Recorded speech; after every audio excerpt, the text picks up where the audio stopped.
Nobloķē viņa metienu, tomēr Rika netika pa zonu. Lauris Dārziņš! 17. vārds Laurim Dārziņam. Atvedis esmu tev uz savām bērnības takām, kuras sportoju, darbojos un rūdījos. Jā, ieliku pamatu kaut kādām saviem tālākiem ceļiem, ceļojumiem. Dārziņš!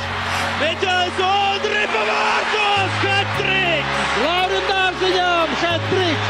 Kāpēc Notīm izspēlēja šo uzbrukumu uz trio un Ripa? Bērni tagad sapņo, un nekas jau nebija mums arī savādāk. Es arī sapņoju šeit, spēlējoties, driblējot ar to nūju, staigājot apkārt tam stadionam. Es arī sapņoju, kad kādreiz būs tāda lielāka skatuve, kurā varēs priecēt līdzjutējus un nodarboties ar hokeju augstā līmenī. Un, jā, tas bija, mani neviens tā neskubināja uz to sportu.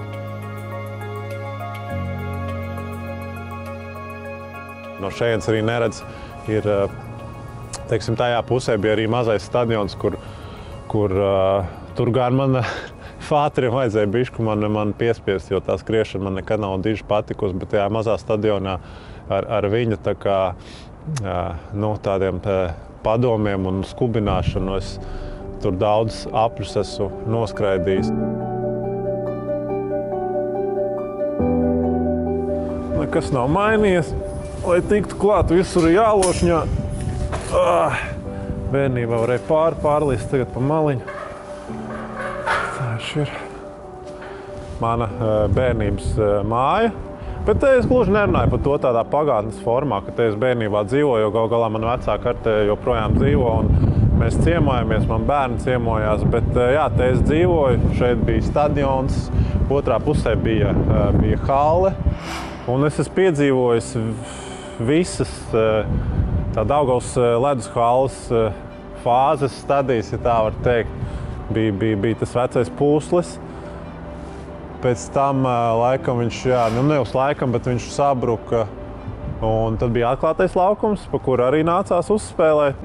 Un tad, māma vienmēr man nāca meklēt. Tad vai nu viņi mani atrada šeit vai hallē, skatījos kaut kādus pieaugušo puiku treniņus. Vai nu arī pats te bumbojos, driblējos, mētāju pa sienu.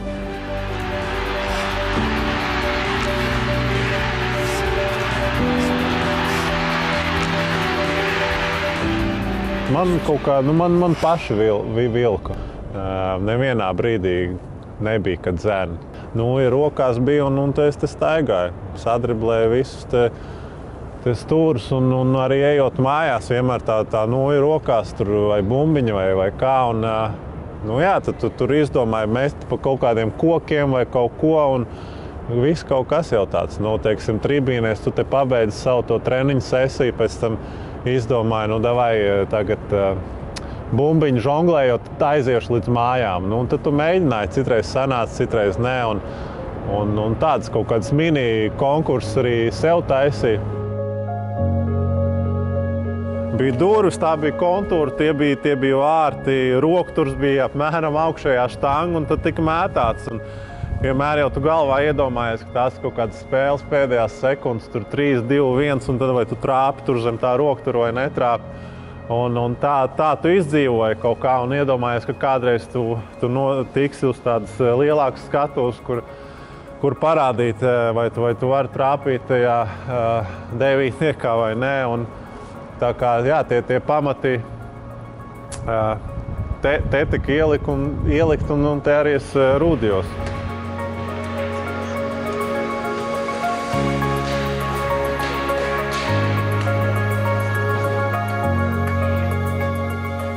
Vienmēr bija kaut kāda zosāta, ka tu tā kā televizorā skaties, kā tie lielie spēlē, un tur meistaru komandas un izlasa, un vienmēr tu sevi, kad es, teiksim, gāju uz treniņiem vai te strādāju stadionā, bija tas tāds, tu iztēlojies, kā būtu, ja es tur būtu, un man gribējās tur nokļūt.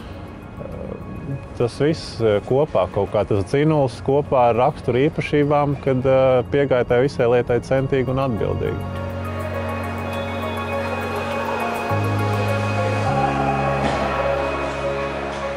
nevaru varbūt pa televizoru pastīties kaut kādas pārējās tur līgas vai pārējās komandas. Nevaru pastīties to, kā izklaidi, jo vienmēr tur skatos, ko pretinieks dara, kā tur spēlē, kādas taktikas. Un uzreiz tur tā kā galvā aiziet viss tā informācija. Tas attiecās uz bērnu hokeju ļoti mierīgi. Redz puikas ar smaidu, darās, cīnās, citās. Tas visi baigi forši. Veselība un dzīvesprieks. Es domāju, jā, un kas būs tās lietas, no kurām viņš gūs dzīvesprieku, kas to lai zina. Varbūt viņam parādīsies kaut kādi hobiji, bet jā, šobrīd viņam sports ir topā, viņam patīk hokejs, viņš ir kaislīgs uz to hokeju. Un mēs viņu kā vecāki atbalstam. Bērnībā es rakstīju tādu klādi, ar ko spēlē, pret ko spēlē, kā pašam veicās, kā komandai pierakstīju rezultātus. Pierakstīju, ja bija kaut kādi vārti, piespēles. Un tādā garā, tad, jā, protams, tagad mūsdienās ir internets, bet man tāpat liekas, ka diezgan forši ir, ja tu līdzi pats arī kaut ko pieraksti, un tad viņš pieraksta un domā līdzi.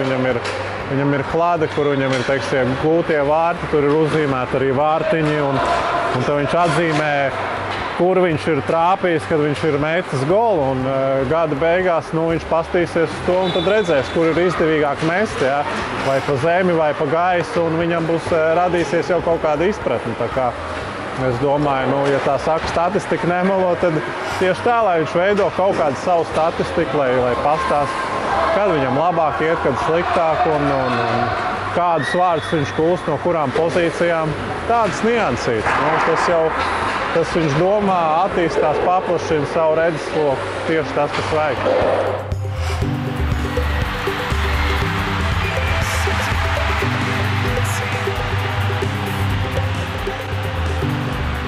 Pa hokeju laikam tiešām nevienā brīdī nebija tā. Arī visi tie bērnības treniņi, ka tās halas jau nebija tā kā tagad bija. Šeit bija Daugavas ledus hala, bija sporta pils. Līdz ar to mums tie treniņi bija 7 rītā, no 7 līdz 8. Bieži vien es to ceļu mēroju ar kājām no Daugavas stadiona līdz sporta pilī.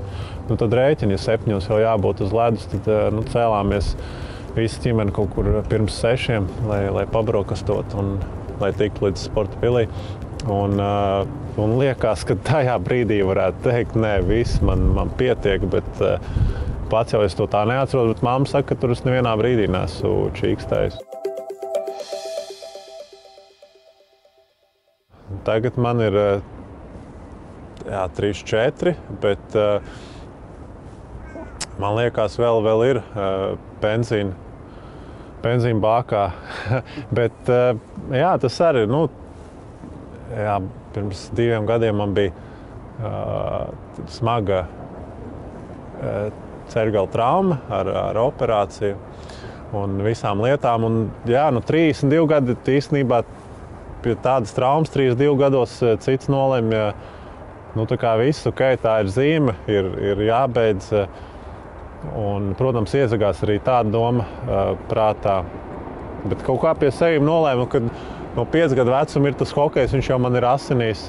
Un es nolēmu pie sevis, es turpināšu spēlēt hokeju tikai jau ar savādāku tādu mindsetu, ka es vienkārši izbaudīšu visu to procesu. Un cik būs lēms, cik motoram būs iekšā, un kamēr vēl varēšu paskriet līdzi jauniem un nest rezultātu komandai tikmēr. Un galvenais baudīšu visu to procesu, un tā man arī ir izdevies kopš tās ceļgala traumas, kopš es esmu atgriezies. Es neesmu izlaidis nevienu spēli, arī tajā pussezonā, kopš atgriežos, un pagājušā sezonā ne tikai nevienu spēli, bet arī nevienu treniņu neesmu izlaidis. Un es domāju, tas ir arī rezultāts kaut kam, kas notiek galvā. Un man patīk tā sajūta, teiksim, kur es atrodos šobrīd attiecībās ar hokeju.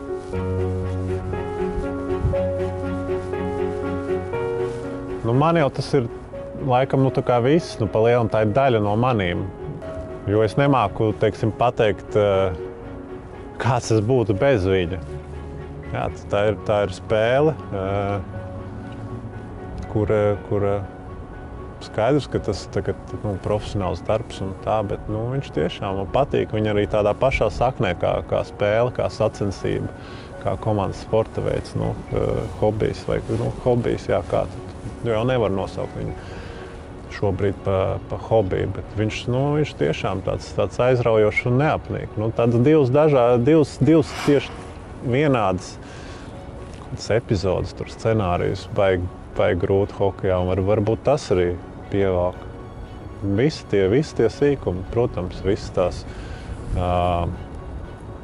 slidu skaņas, tur viss kā nojas, tur piespēles, tur atstās pret noju, un tas viss kaut kā, jā, nu, kāpēc tieši hokejs, nu, nezinu, tā bija lēmts. Vecākiem patika hokejs, un arī, nu, bija kaut kāda cita laika, kāpēc viņi izvēlējās tieši hokeju, nu, to jau var, nu, tas viņiem būtu jāprasa. Viņiem arī, es domāju, bija savs domu gājiens. Viņi jau nezināja, kā iegrozīsies, kādā, teiksim, režīmā mēs dzīvosim vai kā, un sports jau bija tā kā iespēja braukāt, redzēt arī pasauli, un tas viss. Katram tie dažādi ir iemesli, kāpēc tieši hokejs. Tagad Freiliks nobloķē viņa metienu, tomēr Rīga netika padora!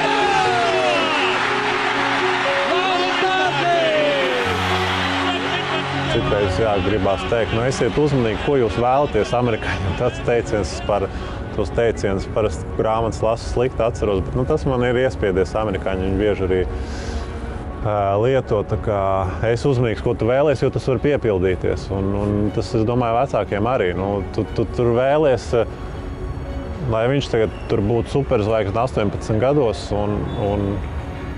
un tas var piepildīties, un tad tu domā, nu, ok, ja tu neesi ielicis viņam tos pamats, kaut kādas vērtības, nu tad tur nekas labs no tā viss arī nebūs. Tāpēc tas galvenais ir tomēr audzināšana, un lai viņš būtu gatavs visām tām barjerām un visam tam, ka viņš arī kļūst par to zvaigzni vai kā, vai profesionāls sportists. Jo medaļai ir arī otra puse, un viegli tas nav, un viņam būs jātiek ar daudzām lietām galā. Tāpēc viņš jāsagatavo kā cilvēks dzīvē. Raidījumu atbalsta Maxima, lai uzvaru netrūktu.